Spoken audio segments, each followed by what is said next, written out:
माँ दुर्गा कहती हैं कि कर्म ही सच्ची पूजा है। जब कोई भक्त दिन रात केवल मंत्रों का जाप करता है लेकिन अपने कर्म में आलस्य दिखाता है तो वो मेरी आराधना को अधूरी करता है।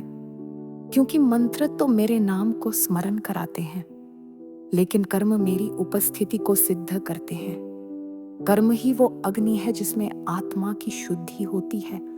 एक बार एक संत थे जो हर दिन माँ की पूजा करते।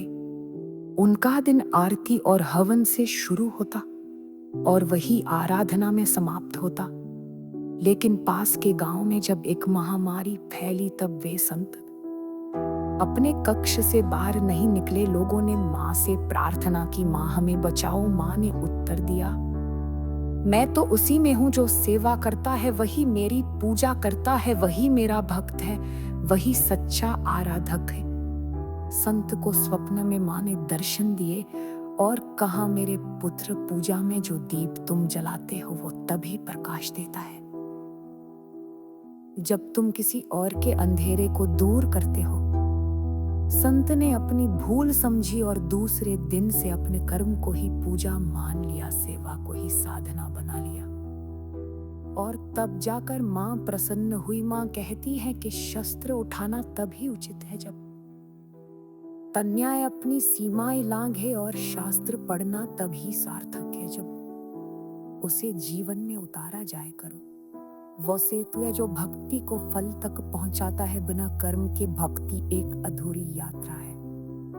माँ स्वयं जब असुरों के आतंक से धरती कांपने लगी, कब वे केवल ध्यान में नहीं बैठी, वे युद्ध भूमि में उतरी और संसार को दिखाया कि शक्ति का असली रूप कर्म में प्रकट होता है।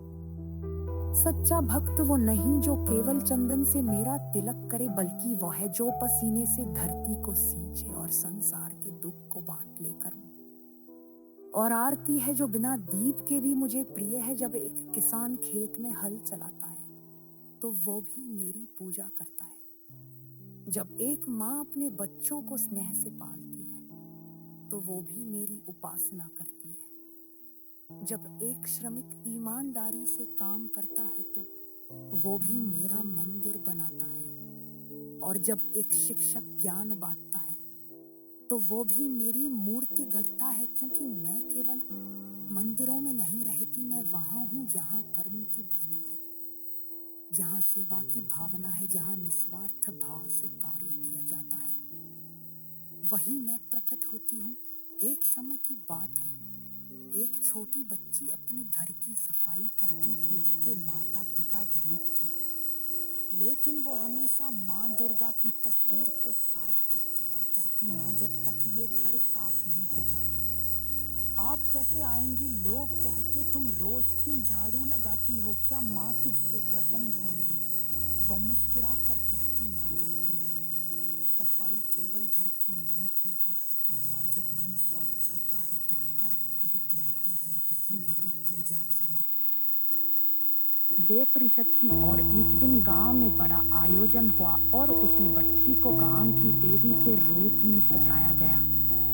सबने देखा एक नन्ही लड़की में माँ का तेज था और माँ ने वहां प्रकट होकर कहा, जो निरंतर कर्म करता है वह मेरा रूप बन जाता है। माँ की वाका में जब हम पढ़ती है कि शंकर सवार होकर कसुरों से युक्ति करती है, वो पोथीबन प्रतीक नहीं, गोहनियों में किसानी अंशों की जीवन कार संबंध की वहां को दोबारा कर्म की पूजा करता थी मछली खाना। क्योंकि मैं केवल मंदिरों में नहीं रहती, मैं वहाँ हूँ जहाँ कर्म की ध्वनि है, जहाँ सेवा की भावना है, जहाँ निस्वार्थ भाव से वही मैं प्रकट होती हूँ। एक समय की बात है, एक छोटी बच्ची अपने घर की सफाई करती थी लेकिन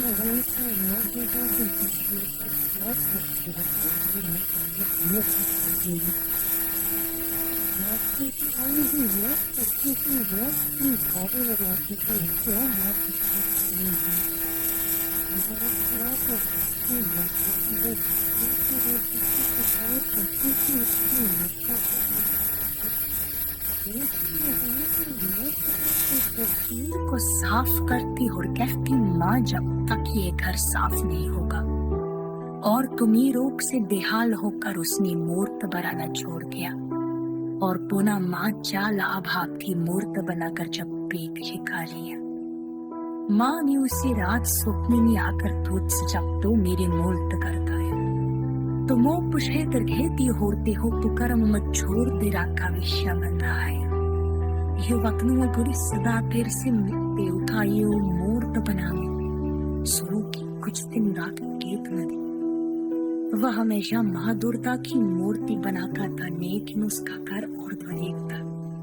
एक दिन धोख से बेहाल होकर उसने मूर्त बनाना छोड़ दिया और तो ना महाचाला आपकी मूर्त बनाकर जो भी कहानी है मानी उसी रात स्वप्न में आकर वो जीवन में जब कोई संकट आता है।